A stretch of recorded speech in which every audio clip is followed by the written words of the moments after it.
ini Miss Ayu eksis. Ini kita mau bahas tentang budaya positif. Apa sih budaya positif itu ya? Budaya positif di sekolah ini adalah nilai-nilai yang melandasi sikap, perilaku, kebiasaan yang dipraktekkan oleh semua warga sekolah.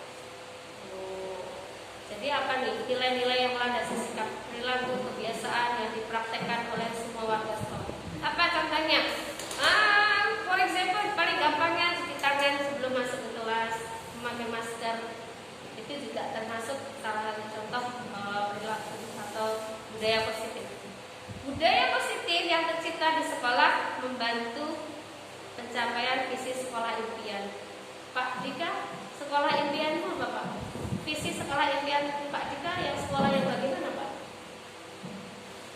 Sekolah yang menampung semua potensi dari siswa dan memfasilitasi sehingga mereka tercipta dan terrealisasi dari minat bakat mereka. Wah, keren ya. Itu bagus sekali, itu visinya memang keren. Nah, ini tapi alatnya adalah disiplin. Disiplin yang seperti apa? Kadang-kadang kita kalau dengar kata disiplin biasanya kita ilfil ya. Kenapa? Karena biasanya hubungannya sama tata tertib, hukuman, teratur dan ketidaknyamanan. Contohnya paling gampang, disiplinnya apa? Cuti. Ada aturannya, cuti nggak boleh ini, nggak boleh itu. Atau terlambat mungkin nanti nggak boleh lain.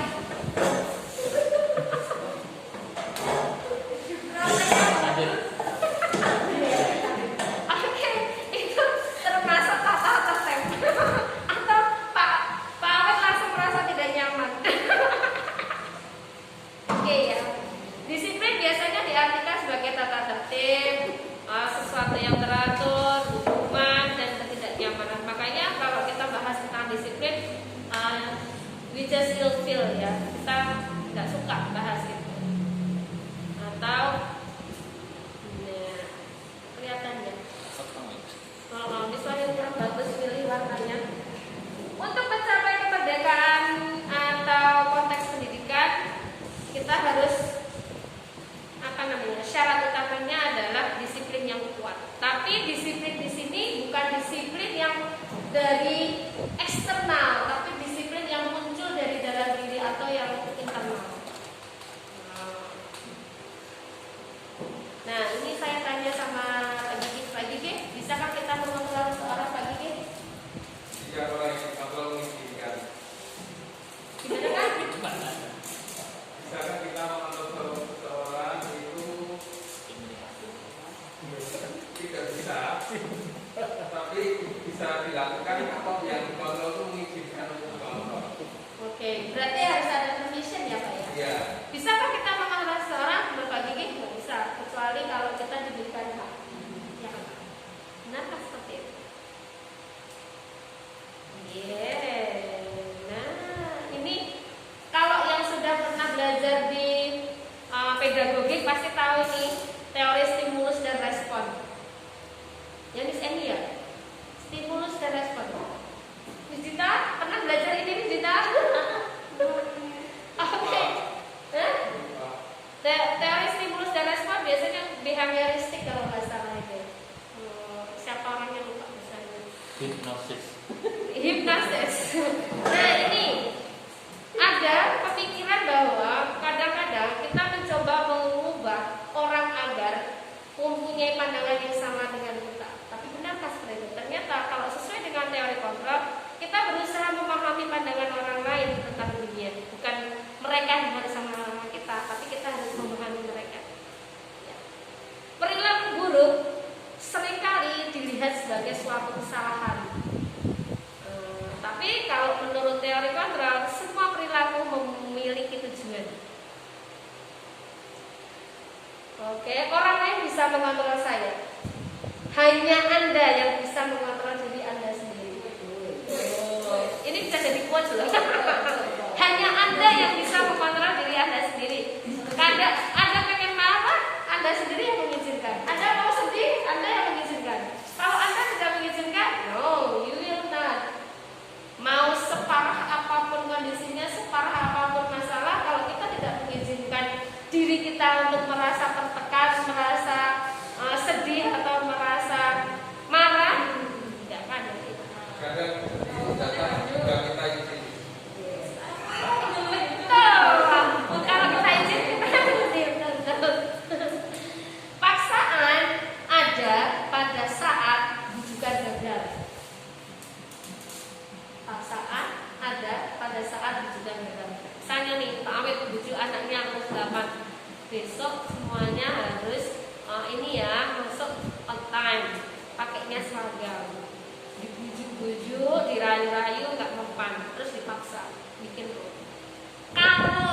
tidak, Pak akan, kayak biasanya kita ya. Nah, untuk stimulus respons ada ini apa? Cara berpikirnya ada menang atau kalah. Tapi kalau untuk teori kontrol kita mengedepankan win-win solution. Berarti saya benar tidak bisa mengontrol orang lain dari Iya betul. Jadi yang bisa mengontrol diri kita sendiri adalah diri kita. Kita bisa mengontrol orang lain kalau orang lain itu mengizinkan. Betul sekali begitu. Nah, ini miskonsepsi tentang konsep. Miskonsepsi tentang konsep. Ini loh yang sering kita pikirkan. Ilusi guru mengontrol murid. Kita kadang berpikir ya, kita merasa kita bisa mengontrol anak-anak. Ilusi bahwa semua penguatan positif efektif dan bermanfaat. Penguatan positif itu apa? Contohnya kayak apa namanya, reward, gitu ya, Miss, pujian, gitu ya. Itu efektif dan bermanfaat, tapi tidak selalu. Ilusi bahwa kritik dan membuat orang merasa bersalah dapat menguatkan karakter. Tahu gak sih, Miss Wahyu itu sudah ngajar kalian dari pagi, mau berangkat dari subuh sampai sini ketemu sama kalian, masuk kalian tidak mau perhatikan Miss Wahyu. Itu berarti posisinya I make you feel guilty. Saya membuat teman-teman merasa bersalah kalau pas tidak memperhatikan. Itu namanya ini di apa namanya, dipercaya bisa menguatkan karakter, tapi sebenarnya tidak. Ilusi bahwa orang dewasa memiliki hak untuk memaksa. Pak Dika nih, kudune ya harus, tapi ternyata tidak. Nah, pemikiran Ki Hajar Dewantara sejalan nih dengan yang namanya Ibu Diane Gosen dalam bukunya yang berjudul Restructuring School Discipline. Untuk menjadi seorang pengikut atau murid, seseorang harus paham betul alasan mengapa mereka mengikuti suatu aliran atau ajaran tertentu, sehingga motivasi yang terbangun adalah motivasi intrinsik atau motivasi internal karena kesadaran dan bukan karena ekstrinsik atau karena paksaan. Kita ikut karena dengan sukarela, maksudnya begitu. Disiplin diri mempelajari bagaimana cara kita mengontrol diri dan bagaimana menguasai diri untuk memilih tindakan yang mengacu pada nilai-nilai yang kita hargai. Ini loh. Nah, sebenarnya seperti tadi yang sudah dijelaskan, 3 motivasi kenapa seseorang itu melakukan sesuatu. Yang pertama, Pak Awet melakukan sesuatu untuk menghindari ketidaknyamanan atau hukuman. Contohnya apa? Tidak datang terlambat. Pak Awet tidak datang terlambat. Pak Awet alasannya tidak datang terlambat kenapa? Biar nggak dapat memo, Miss. Biar tidak kehilangan itu, Miss. Biar tetap jadi teacher of the year, Miss. Itu termasuk motivasi yang kedua, apa? Untuk mendapatkan imbalan atau penghargaan dari orang lain. Aku pengen ini bikin sesuatu gebrakan buat sekolah, biar apa? Biar Pak Gigi lihat saya, biar nanti saya dapat reward dari Pak Gigi dong. Terus nanti kalau saya dapat reward apa? Oh, saya naik gajinya. For example like that. Kan appraisal report saya bagus, kenapa? Yang ketiga adalah untuk menjadi orang yang mereka inginkan. Aku melakukan itu karena aku mau. Aku mau karena aku menghargai diriku sendiri sesuai dengan nilai yang aku percaya. Aku percaya orang disiplin itu bagus. Aku percaya tepat waktu itulah yang benar. Makanya aku melakukan itu. Bukan karena aku takut nanti akan dapat hukuman atau karena aku pengen dapat imbalan. Iya. Wow. Ini loh yang selalu kita bikin our rules, itu keyakinan kelas. Nah, tapi ini bedanya our rules keyakinan kelas itu apa. Kalau rules itu lebih spesifik. Tapi kalau yang keyakinan kelas itu biasanya lebih luas. Lebih luas. Misalnya kalau keyakinan kelas itu contohnya misalnya I believe that cleanliness is good. Ya, menurutku kebersihan itu bagus. Jadi kalau misalnya kita melakukan sesuatu yang tidak bersih, mengotori kelas misalnya, berarti aku tidak sesuai dengan apa yang aku yakini. I believe honesty is the best policy misalnya. Kejujuran itu yang paling utama. Aku percaya orang jujur itu penting. Kejujuran itu penting. Kalau aku bohong, berarti aku mengingkari apa yang sudah aku yakini. Misalnya seperti itu. Jadi kalau untuk rules biasanya related to consequences ya. Kalau rules itu biasanya berhubungan dengan konsekuensi. Tapi kalau untuk keyakinan kelas itu lebih ke kembali lagi ke diri masing-masing, ke diri kita. Apa yang sudah kita yakini, apa yang kita percaya, menurut kita benar. Nah ini biasanya kalau untuk di kelas kita kan pakainya ini ya, rules ya. Meskipun our rules it's not wrong, tidak salah, tapi sekarang yang lebih ditekankan agar tercipta budaya yang positif, agar tercipta disiplin yang positif, lebih diarahkan ke keyakinan kelas. Satu kelas ini yakin jika kita mencintai kebersihan. Satu kelas ini yakin jika kita saling menghargai misalnya. Ya. Memotivasi. Nah, ini dari dalam, jadi internal. Bukan yang eksternal Pak Awit, bukan karena dapat imbalan atau karena takut dihukum. Jadi kita mengikuti peraturan itu karena kita yakin bahwa peraturan itu memang this is for us gitu, untuk diri kita, untuk kebaikan kita. Ini tadi yang sudah saya sampaikan lebih abstrak, universal. Keyakinan kelas itu lebih abstrak, universal, tidak terlalu banyak biasanya. Oke.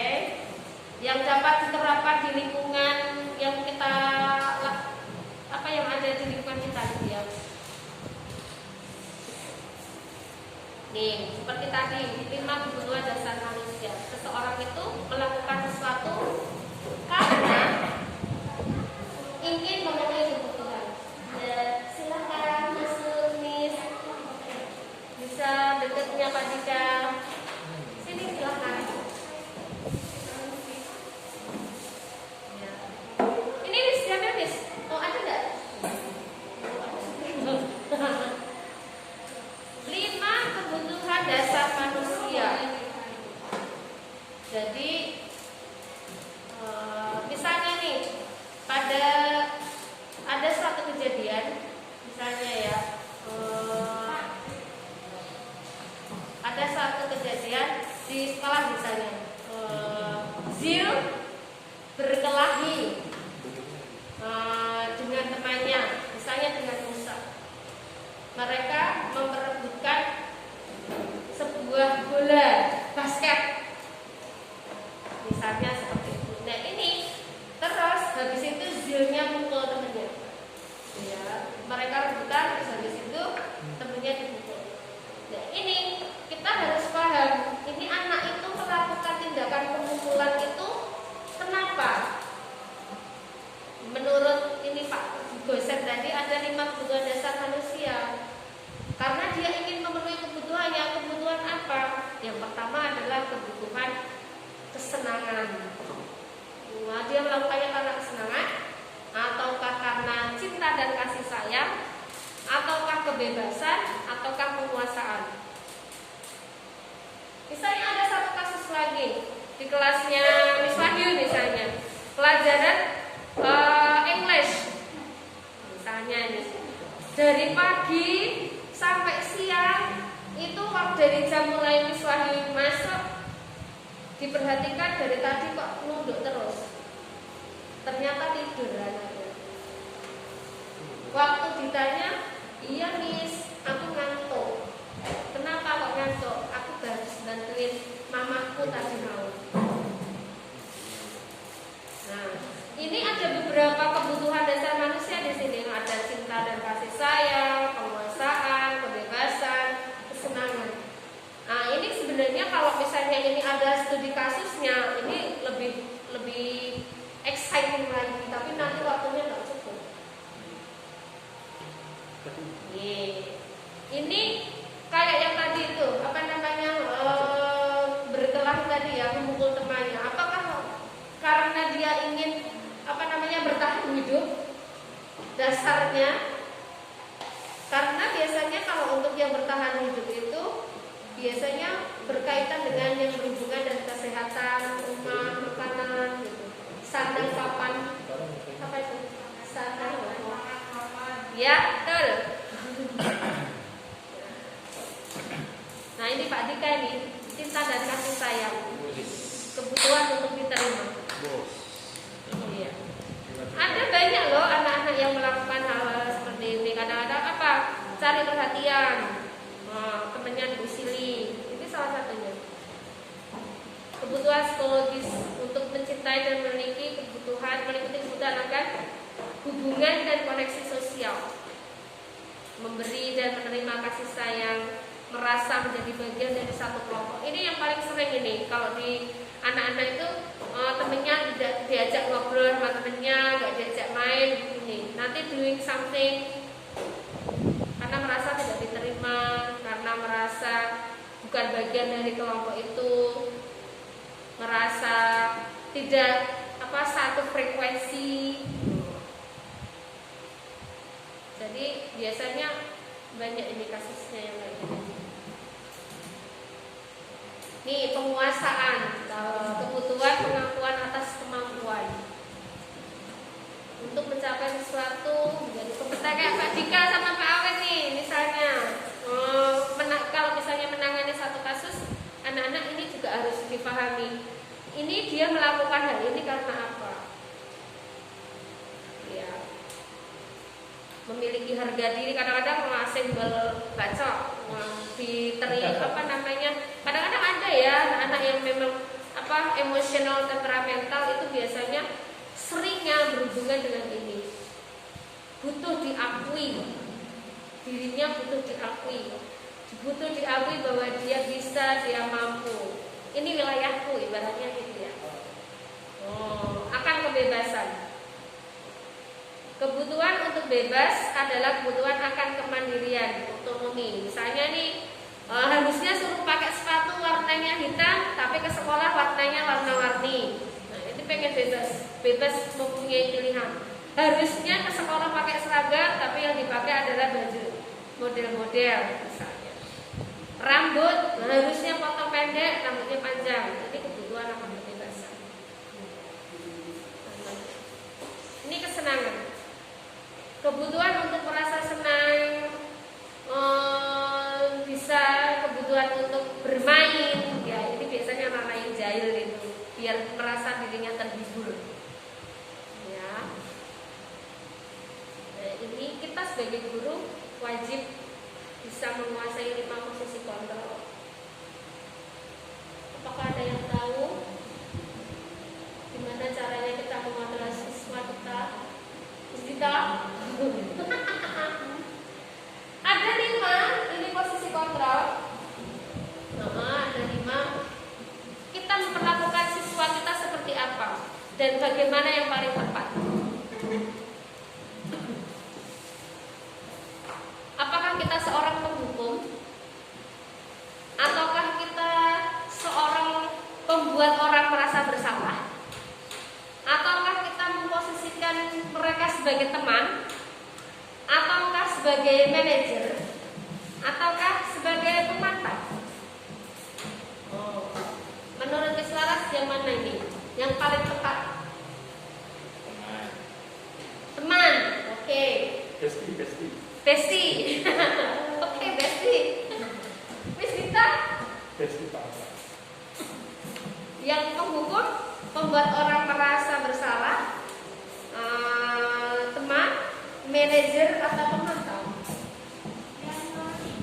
Yang nomor 3, okay, is any? Oh tidak, is Nurul. Pilih yang mana nih Nurul? Mana yang paling tepat kalau kita ingin menghadapi anak kita, siswa kita, ketika dia sedang bermasalah, kira-kira posisi kita wajib memposisikan diri. Hah? Iya, misalnya ada masalah ya, misalnya anaknya sedang itu memukul temannya. Kira-kira kalau misalnya pada dalam kondisi seperti itu, menurut Isnu kita harus berada dalam posisi apa?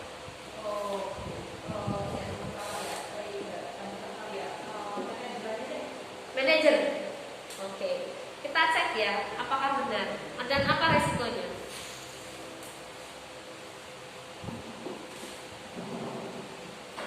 Kalau seorang guru, ketika murid Anda melakukan kesalahan, tindakan mana yang akan Anda lakukan? Pak Dika, apakah ditunjukkan kesalahannya dan melihat meminta yang dari kesalahannya baik-baik? Ataukah Pak Dika mengatakan, kamu seharusnya tahu bagaimana kamu seharusnya bertindak? Anda mengingatkan murid Anda akan kesalahannya yang sama di waktu yang sebelumnya. Kamu kemarin udah kayak gini loh, ini berulang lagi, misalnya. Ataukah Anda akan bertanya padanya, kok kamu melawan itu sih? Padahal seharusnya kamu nggak melawan itu. Atau Anda akan mengkritik dia dan mendiamkannya. Gimana Pak Awet? Kenapa aku terus? Yang mana Pak?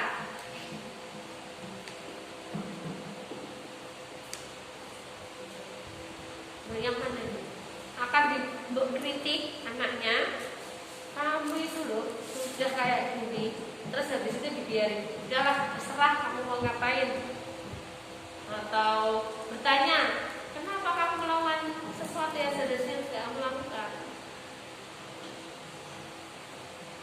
Bingung ya? Mirip semua ya Pak ya?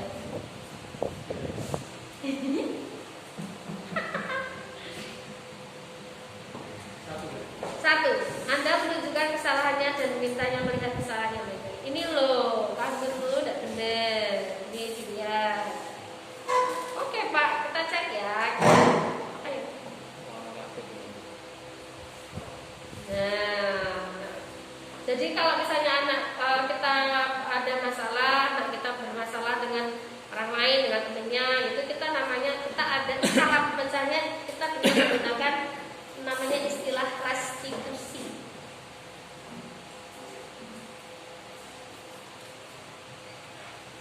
Apa itu restitusi? Proses menciptakan kondisi bagi murid untuk memperbaiki kesalahan mereka, memperbaiki kesalahannya, sehingga mereka bisa kembali pada kelompok mereka dengan karakter yang lebih kuat. Maksudnya apa? Jadi setelah melakukan kesalahan, mereka kembali bisa look back into themselves. Oh, aku sudah melakukan kesalahan ini, berarti aku harus melakukan ini. Lalu sebagai ininya aku harus melakukan apa? Agar aku bisa kembali ke kelompokku dengan tanpa merasa bersalah atau tanpa merasa malu, seperti itu.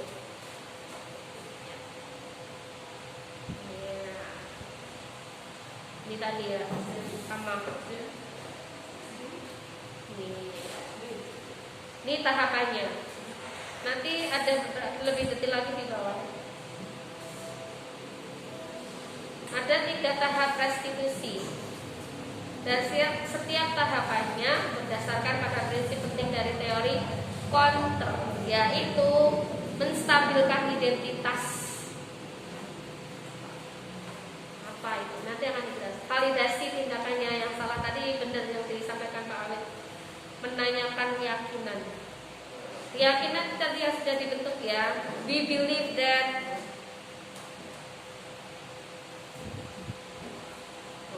Biasanya kalau kita ingin menstabilkan identitas itu caranya dengan misalnya kita semua akan melakukan hal yang terbaik yang bisa kita lakukan.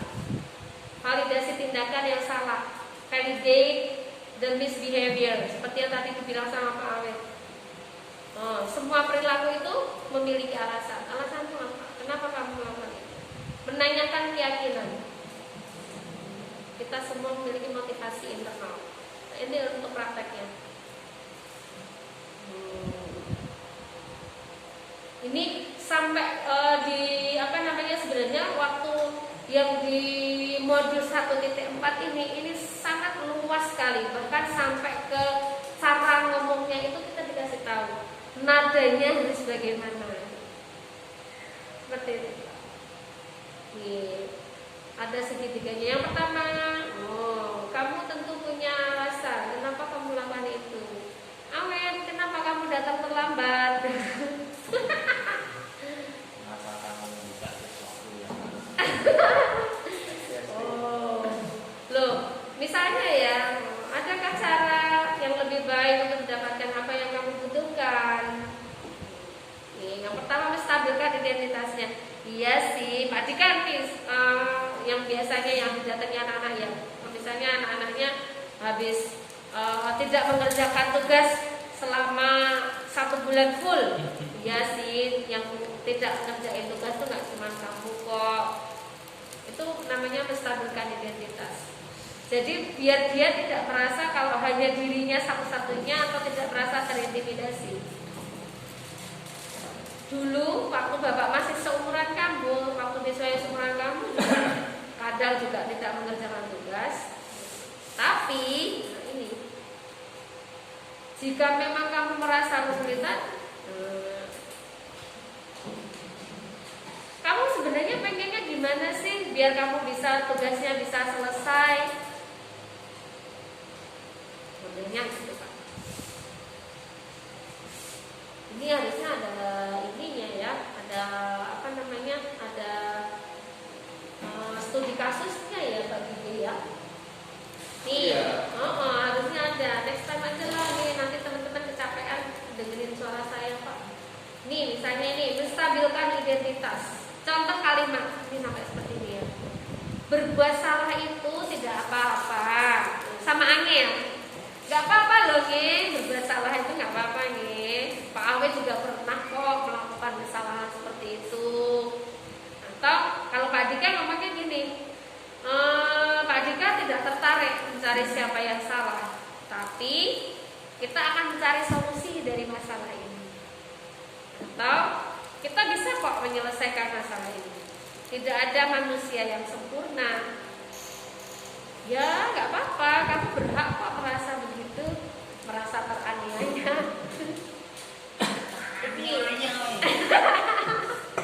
Menstabilkan identitas. Nah ini kalau untuk validasi tindakan, ini contoh kalimatnya. Pak Awe tahu kok kenapa Ame melakukan itu. Kamu pasti punya alasan yang kuat. Tidak mungkin kamu seperti ini tanpa ada alasannya. Atau boleh kamu seperti itu, tapi kamu harus bisa menambahkan sikap yang baru. Kamu patut bangga pada dirimu sendiri karena kamu telah melindungi sesuatu yang penting bagimu. Kamu sudah bagus loh kayak gitu, padahal sebenarnya kamu bisa melakukan yang lebih buruk dari ini ya, tapi kamu tidak melakukannya. Contohnya kayak, nah ini seek the belief. Contoh kalimat. Nah, ini kadang-kadang kalau menurut saya mungkin bahasanya bisa dibikin diperhalus ya. Nilai umum apa yang sudah kita sepakati? Ini kalau sudah kita sepakati yang dengan menggunakan keyakinan kelas yang tadi kita ada tadi. Tapi kalau benar gimana? Nah, apa bayangan kita tentang kelas yang ideal? Menurutmu sebenarnya apa sih cita-cita kamu? Apa yang sih yang sebenarnya kamu inginkan? Kamu pengen jadi seperti apa? Kondisi seperti apa yang kamu mau? Nah, baru nanti kita diskus solusinya bagaimana. Itu ya.